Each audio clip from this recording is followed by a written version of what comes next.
Il y aura beaucoup de choses qui vont faire partie de ma vie privée que je sais que les gens, comme les camps inverses, ils vont chercher à utiliser ça demain contre moi.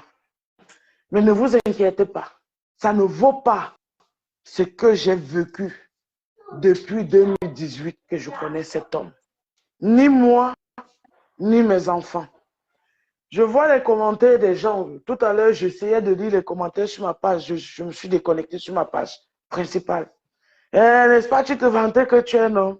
Une femme terriblement mariée comme moi, qu'est-ce qu'on fait? On obéit à son mari. Calmez-vous, mes sœurs.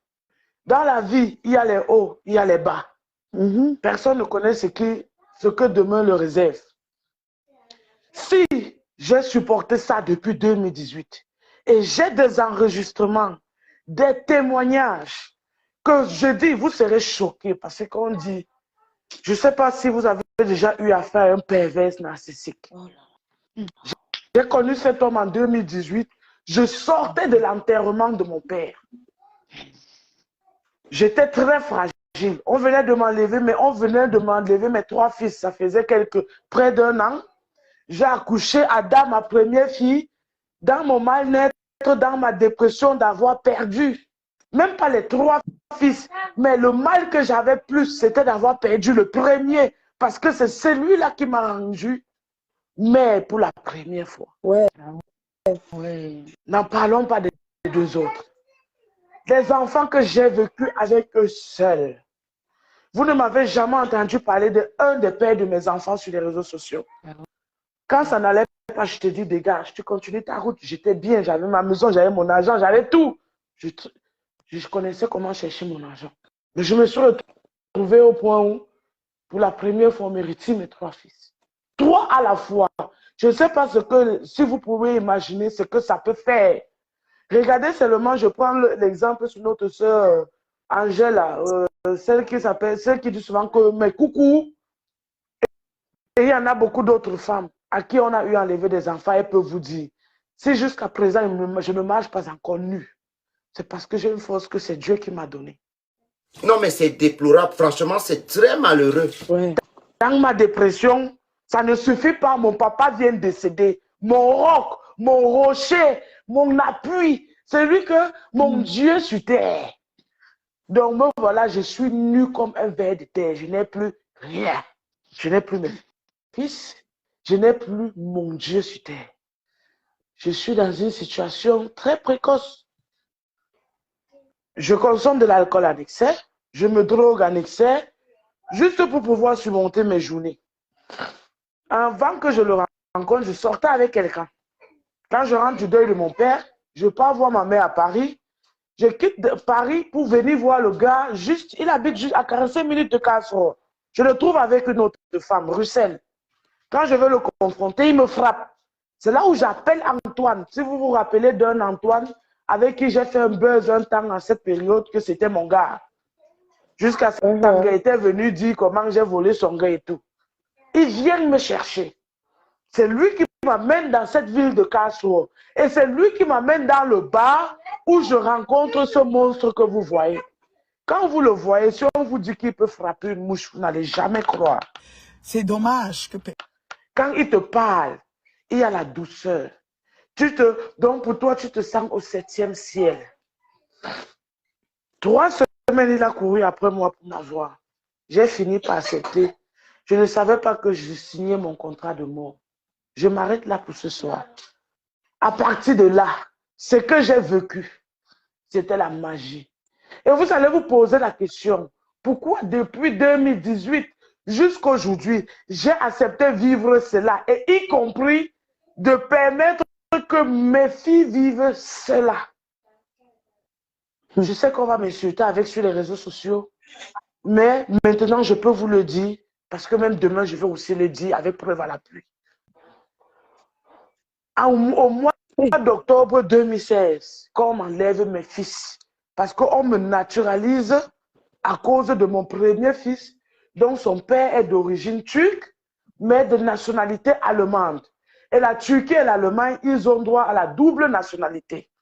Moi, en tant que celle qui a les droits parentaux seule sur l'enfant, j'ai le droit de choisir s'il a la nationalité turque ou allemande. J'avais choisi la nationalité allemande. C'était en 2009. Et c'est comme ça que, quelques années plus tard, entre 2013-2014 ou 2015, je vais chercher mon diplôme parce que c'est en Allemagne, tu dois faire le Einbürgerung-Test. Tu dois composer, il y a un examen que tu dois faire avant qu'on ne te naturalise. Je pense que c'était en 2014 ou 2015 que je l'ai fait. J'ai eu ma nationalité. Donc, quand on me le retire, on m'enlève mon passeport, on confisque mon passeport allemand. Et on commence à me donner les récépissés.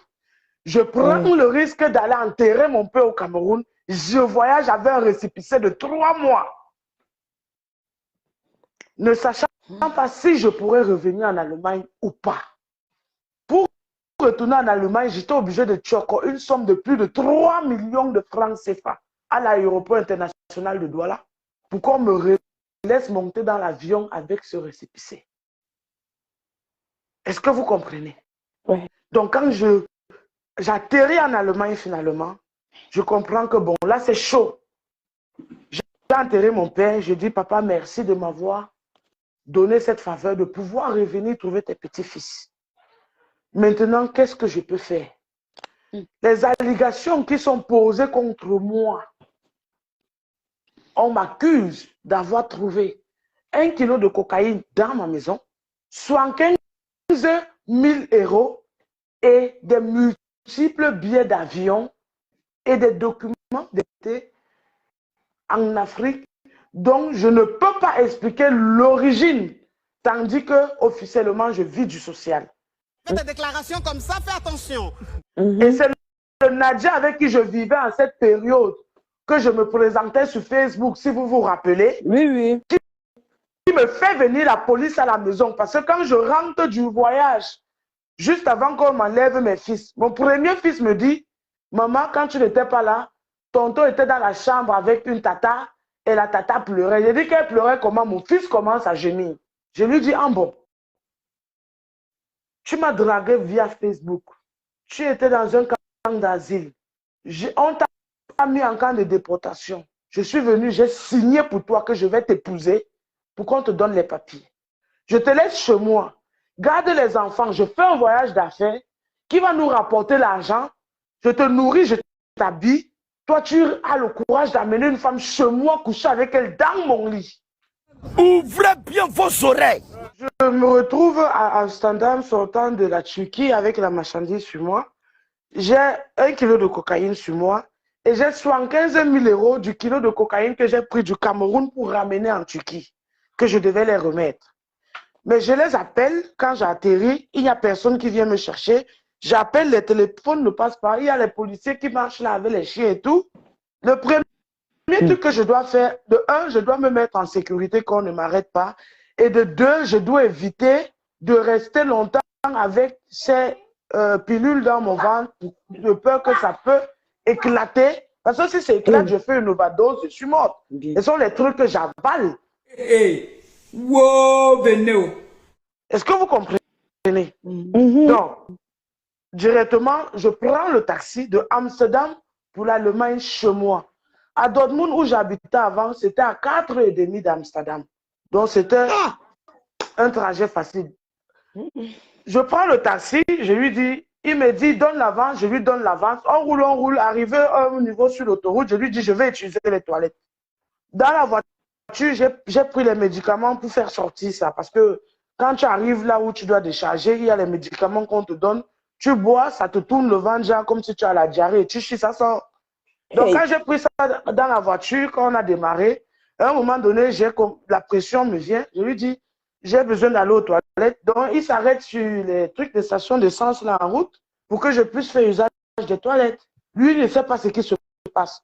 J'entre dans les toilettes, au lieu de m'asseoir, je ne peux pas m'asseoir sur le pot, sinon ça va tomber, ça va partir. C'est moi que les gars vont killer. Donc, je sors le plastique de mon sac, je taille au sol, je commence à chier. La première partie sort. Je prends, je lave dans le pot des toilettes, j'attache, je mets dans mon sac, je me nettoie, je remonte dans la voiture, on continue. On arrive chez moi, je lui donne le reste de son argent, je paye tout, je lui donne le reste de son argent, je monte. Quand je monte, je prends encore d'autres médicaments. Pendant que les médicaments sont en train de travailler dans mon corps, c'est là où mon fils m'explique ce qui s'est passé à mon absence. Bon, c'est là où je dis au gars que bon, comme tu ne peux pas me respecter, moi, tu m'as dragué sur les réseaux sociaux, on a causé pendant des mois, je t'ai aimé, j'ai voulu t'aider, mais si tu viens jusqu'à coucher les femmes dans ma maison à la présence de mes enfants, là, je sais, toi, il faut que tu sortes. Il a vu, il savait le voyage que j'ai fait. Quand je suis arrivé, j'ai enlevé de mon sac à main pour aller garder dans la chambre la première partie. Pendant qu'il essayait de me reconquérir, je pars aux toilettes, je fais sortir le reste. Il restait même 2 dans mon ventre. Je lui mets la pression, sors ou je t'appelle la police.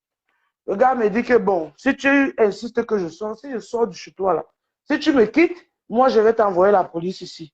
J'ai cru qu'il blaguait. Genre, il est en colère parce qu'il voit ses carreaux en train de.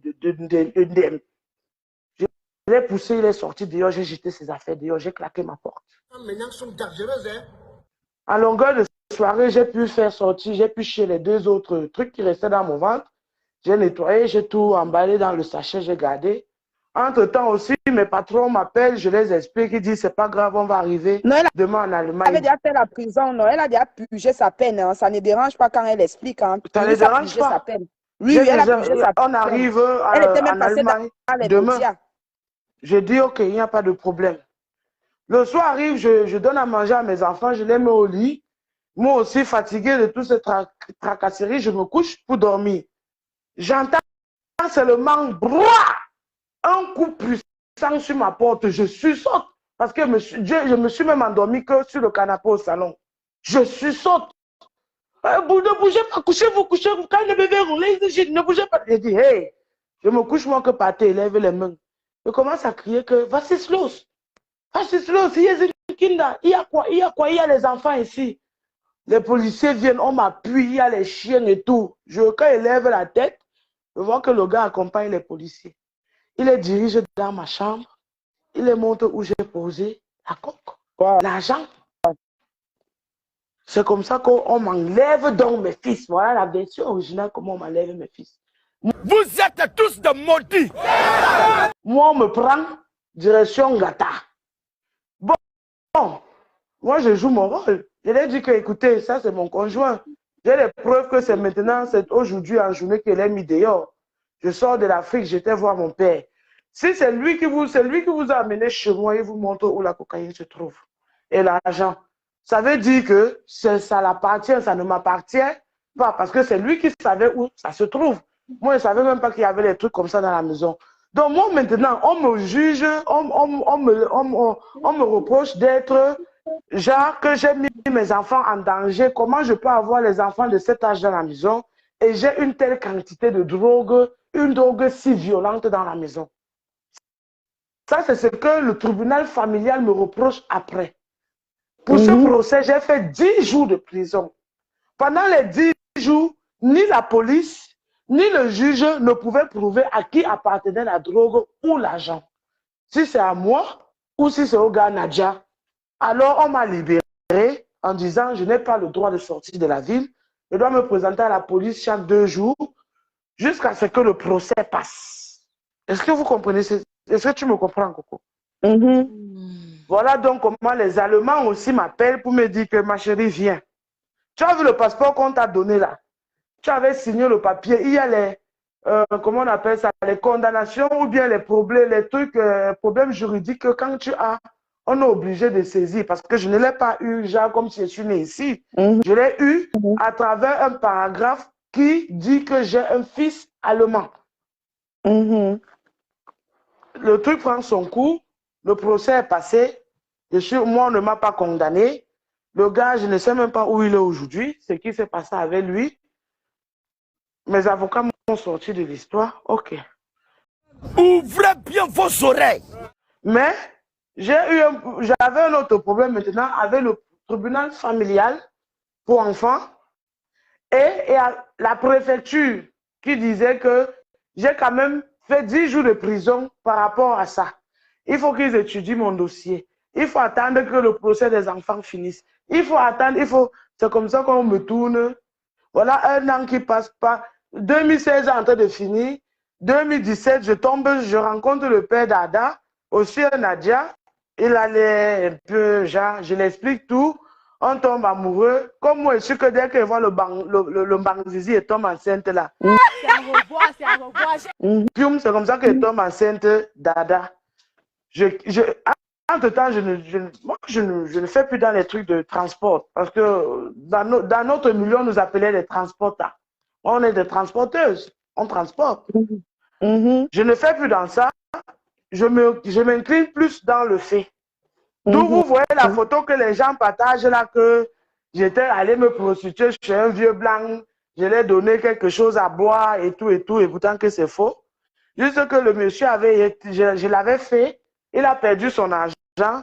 Il ne savait pas comment faire pour dire aux policiers que non, elle m'a escroqué. Il est parti raconter une histoire qu'au tribunal, il n'a pas pu prouver. J'ai fini par gagner le procès. Je n'ai pas été condamné, puisque moi, j'ai pu prouver que c'était une histoire d'amour. Bon.